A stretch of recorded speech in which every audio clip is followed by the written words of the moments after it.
Hai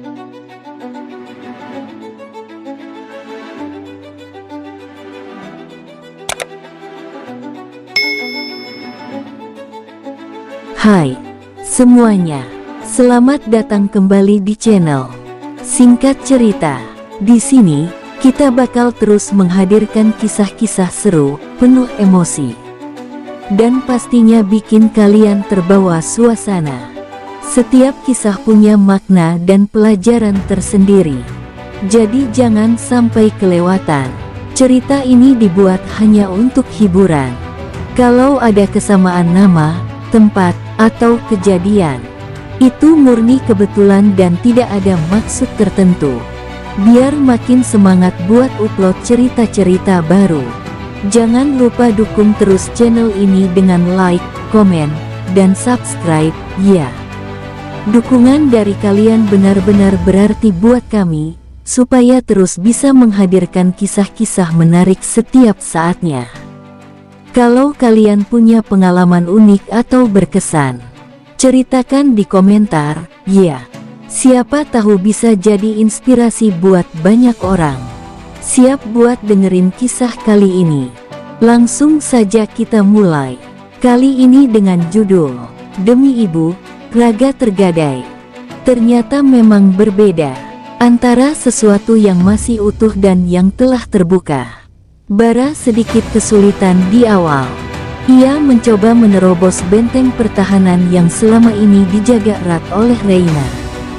Bukan dengan paksaan fisik, tetapi dengan kata-kata manis yang membius. Namun, yang membuatnya terkejut, Reina tidak tampak seperti seseorang yang baru pertama kali mengalami ini. Gerakan tubuhnya begitu luas. Ekspresi wajahnya seolah mengisyaratkan bahwa ia sudah terbiasa. Padahal dalam hatinya ada gejolak yang tak bisa ia pahami. Bagi Bara, ini bukan sekadar pertemuan biasa. Ia datang ke tempat ini bukan hanya untuk mencari kesenangan, melainkan untuk melarikan diri dari rasa sakit yang terus menghantuinya. Mantan istrinya, wanita yang pernah ia cintai sepenuh hati, telah mengkhianatinya dengan pria lain. Penghinaan itu masih terasa membekas, meninggalkan luka yang tak kunjung sembuh. Maka, ia memilih untuk melakukan ini, menghancurkan sesuatu yang suci, seperti hatinya yang telah hancur. Reina terdiam.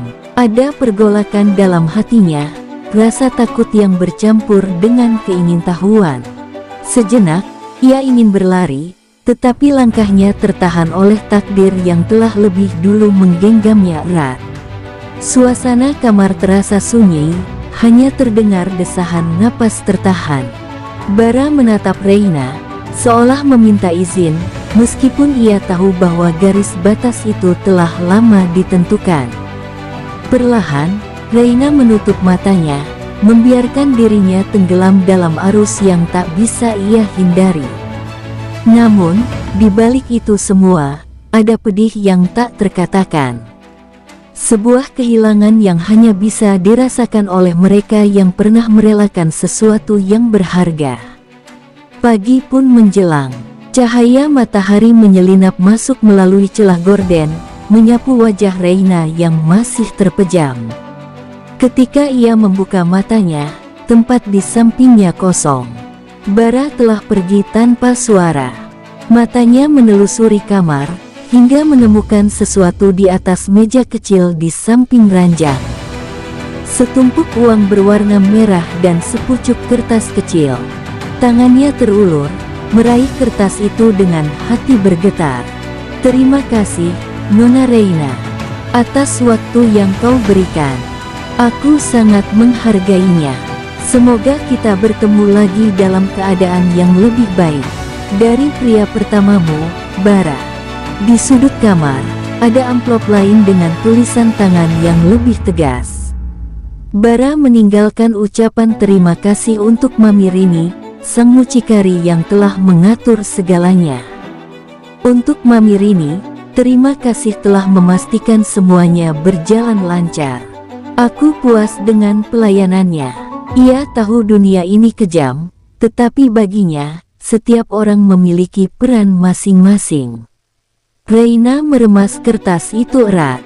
Ada sesuatu yang terasa pecah di dalam dadanya, sesuatu yang tak bisa ia definisikan dengan kata-kata.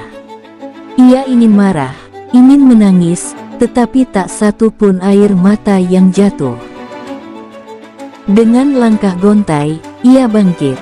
Tubuhnya terasa lemah, bukan hanya karena malam yang panjang, tetapi karena kenyataan yang kini harus ia hadapi. Seluruh tubuhnya terasa sakit, terutama di bagian pinggang dan kakinya. Setiap gerakan kecil saja membuatnya meringis. Seakan tubuhnya menjerit, memprotes apa yang telah ia lakukan semalam. Belum sempat ia mengatur napas, ponselnya bergetar.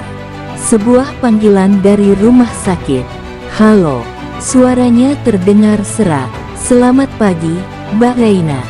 Ini dari ruang hemodialisa. Ibu Anda harus segera menjalani cuci darah hari ini. Apa Mbak bisa segera datang?" Dada Reina berdenyut. Ia tahu hari ini memang jadwal cuci darah ibunya. Biaya rumah sakit selalu menjadi beban di pikirannya. Kesehatan ibunya adalah satu-satunya alasan mengapa ia harus terus bertahan. "Baik, saya segera ke sana," jawabnya tanpa ragu. Menutup panggilan itu, Reina menarik napas dalam. Dengan cepat ia menuju kamar mandi, menahan segala rasa sakit yang menyerang tubuhnya. Setelahnya, ia meraih uang yang ditinggalkan Bara, tanpa menoleh lagi ke kertas yang telah ia remas. Sebelum menuju rumah sakit, ia meminta taksi berhenti di sebuah toko pakaian. Dengan cepat, ia membeli pakaian sederhana dan menggantinya di toilet. Tak ingin ibunya curiga dengan penampilannya. Di dalam taksi menuju rumah sakit, ia menatap keluar jendela. Pikirannya melayang. Apakah hidupnya akan selalu begini? Menukar sesuatu yang tak ternilai demi mempertahankan seseorang yang ia cintai. Sampai kapan? Di rumah sakit, Reina menunggu ibunya yang tengah menjalani prosedur. Matanya terasa berat, kelelahan menjalari tubuhnya hingga ia tertidur di kursi tunggu. Tak lama kemudian, sebuah suara mengagetkannya. Astaga! Seorang pria hampir tersandung kakinya yang terjulur tanpa sadar.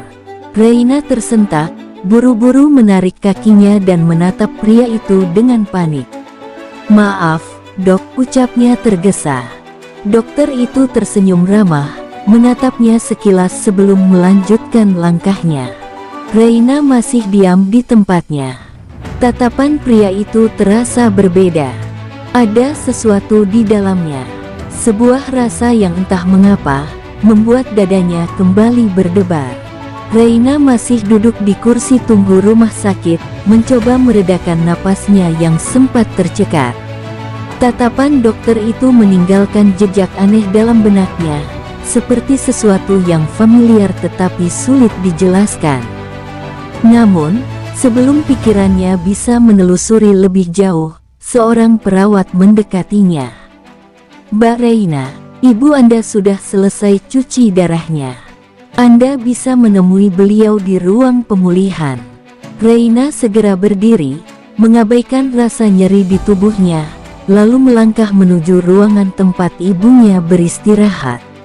Di sana, ia menemukan sang ibu terbaring lemah, matanya tertutup, tetapi wajahnya tampak lebih tenang dibanding sebelumnya.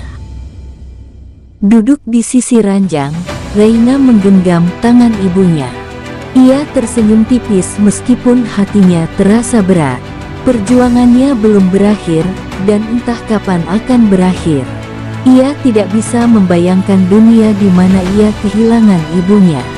Jika menjual harga dirinya adalah satu-satunya cara untuk memastikan ibunya tetap hidup, maka ia akan melakukannya. Tanpa ragu, "Nak, kamu sudah makan?" Suara lemah ibunya membuat Reina tersentak. Ia menggeleng cepat, lalu tersenyum. "Nanti, Bu. Yang penting ibu dulu."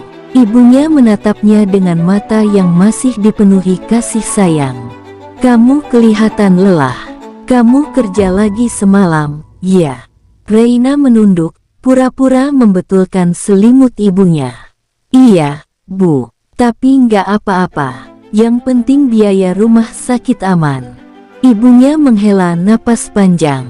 "Maaf ya, Nak, seandainya ibu bisa bekerja, seandainya ibu bisa menggantikan bebanmu."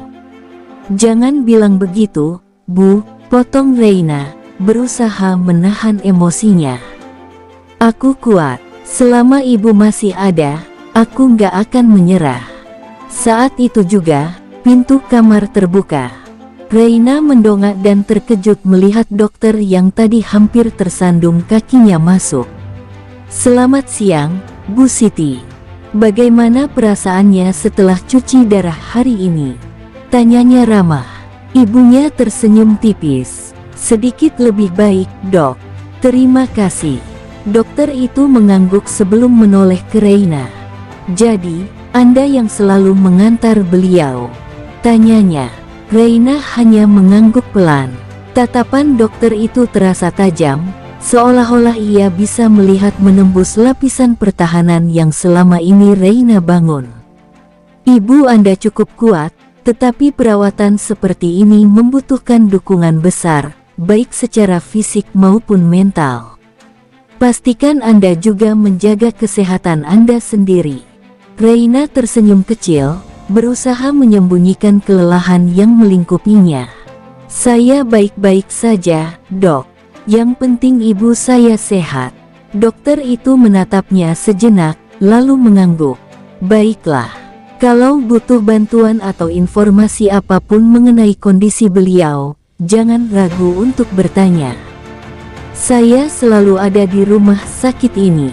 Setelah memberikan beberapa catatan medis, dokter itu keluar dari ruangan, menyisakan Reina yang masih terpaku di tempatnya. Ada sesuatu tentang dokter itu yang terasa berbeda, tetapi Reina tidak ingin memikirkannya lebih jauh. Namun, satu hal yang ia tahu pasti, untuk pertama kalinya dalam waktu yang lama, seseorang menanyakan keadaannya, bukan hanya menuntutnya untuk bertahan. Dan entah mengapa, itu terasa lebih menyakitkan daripada semua luka yang telah ia terima. Oke, terima kasih banyak untuk semua penonton yang sudah mendalami kisah ini. Mungkin cukup dulu untuk kali ini. Jangan lupa like, komentar, dan subscribe ya, agar tidak ketinggalan video berikutnya. Sampai jumpa di konten selanjutnya. Bye-bye.